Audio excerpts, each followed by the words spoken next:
नमस्कार दोस्तों, मैं मिस्टर चौधरी आपका आपके YouTube channel YS maths classes पर स्वागत करता हूं।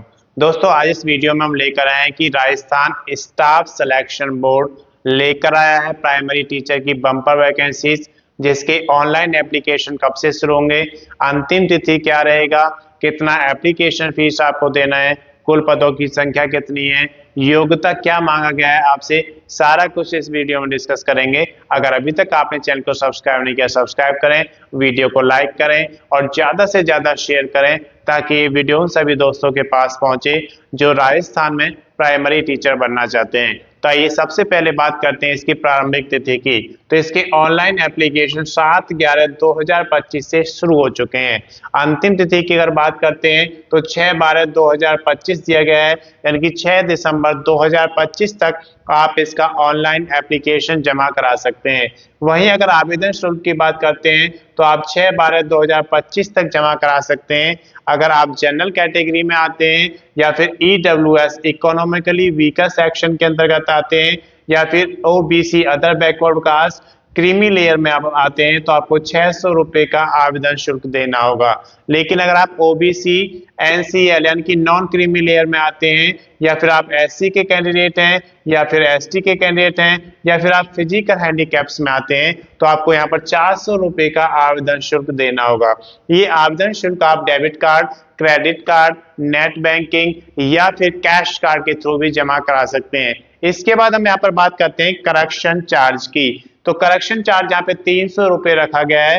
करेक्शन चार्ज आपको जब देना होता है जब आप ऑनलाइन एप्लीकेशन जमा करते समय कोई गलती कर देते हैं और आप उसको सुधारना चाहते हैं। इसके बाद यहाँ पर आप देख सकते हैं आयु की बात करते हैं तो 1/1/2026 को आपकी आयु कैलकुलेट की जाएगी। उस समय आपकी आयु 18 वर्ष से 40 वर्ष तक होनी चाहिए। अगर आप रिजर्व कैटेगरी में आते हैं तो आपको RSSB REET एग्जाम 2025 नियम के अनुसार आयु में छूट दी जाएगी। इसके बाद हम बात करते हैं एग्जाम डेट की। तो 17 से 21 जनवरी 2026 तक आपका एग्जाम कंडक्ट कराया जाएगा। कुल पदों की संख्या यहाँ पर 5636 दी गई है, जो कि मेल और फीमेल दोनों कैंडिडेट्स के लिए है।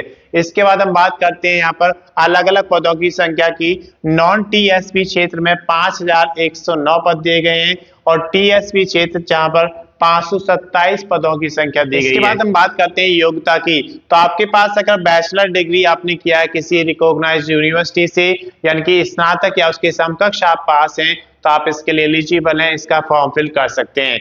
उसके साथ साथ आपने DED या फिर BLED किया हुआ है और उसके साथ साथ रीड एग्जाम भी आपका क्वालिफाइड होना चाहिए, तो आप इसका फॉर्म फिल कर सकते हैं। उसके बाद हम बात करते हैं मोड ऑफ सिलेक्शन की कि आपका यहाँ पर जो सिलेक्शन है वो किस बेसिस पर होगा। तो सबसे पहले यहाँ पर रिटन एग्जाम हो आपका कंडक्ट कराया जाएगा, जिसका डेट यहाँ पर आपको दिया गया है जनवरी मंथ में होगा 17 से 21 को 2026 में। उसके बाद यहाँ पर आपका रखा गया है रिटन एग्जामिनेशन के बाद आपका डॉक्यूमेंट्स वेरिफिकेशन होगा, उसके बाद आपकी फाइनल मेरिट लगेगी, तब जाके आपका सिलेक्शन प्रोसेस पूरा होगा। इसके बाद हम बात करते हैं डॉक्यूमेंट्स की।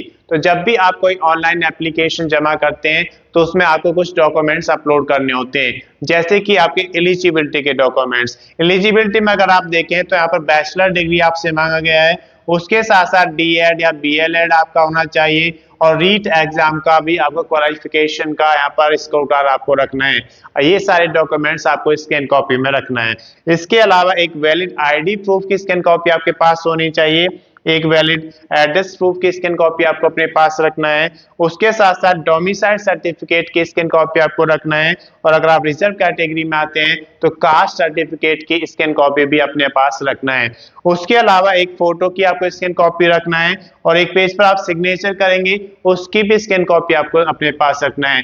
ये सारे डॉक्यूमेंट्स आपके पास स्कैन कॉपी में होने चाहिए। जब आप ऑनलाइन एप्लीकेशन जमा करते हैं तो सबसे पहले आप बेसिक डिटेल्स फिल करते हैं। जब बेसिक डिटेल्स फिल हो जाएंगी उसके बाद आप ये डॉक्यूमेंट्स अपलोड करते हैं, फिर फोटो और सिग्नेचर अपलोड करते हैं।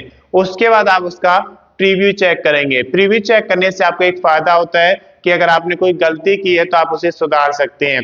और प्रीव्यू चेक करने के बाद अगर आपको लगता है कि सारी एंट्रीज आपने सही फिल की हैं तो आप उसका फाइनल सबमिशन कर देंगे और फाइनल सबमिशन करने के बाद आप उसका प्रिंट आउट जरूर निकालेंगे ताकि आपके पास एक रिकॉर्ड रहे। जैसे जैसे आप इस भर्ती में आगे बढ़ेंगे तो आपको वो सारे डॉक्यूमेंट्स रेडी रखने हैं जो इस भर्ती में आपको जरूरी हैं।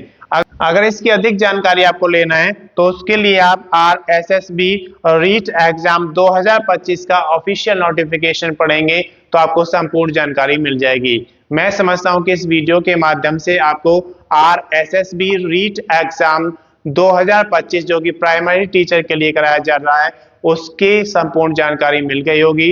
अगर अभी तक आपने चैनल को सब्सक्राइब नहीं किया, सब्सक्राइब करें, वीडियो को लाइक करें और ज्यादा से ज्यादा शेयर करें ताकि ये वीडियो उन सभी दोस्तों के पास पहुंचे जो राजस्थान में प्राइमरी टीचर बनना चाहते हैं। अगर आपने पिछला वीडियो नहीं देखा है तो उसका लिंक मैं इसके डिस्क्रिप्शन में शेयर कर दूंगा, आप वहां से देख सकते हैं। धन्यवाद।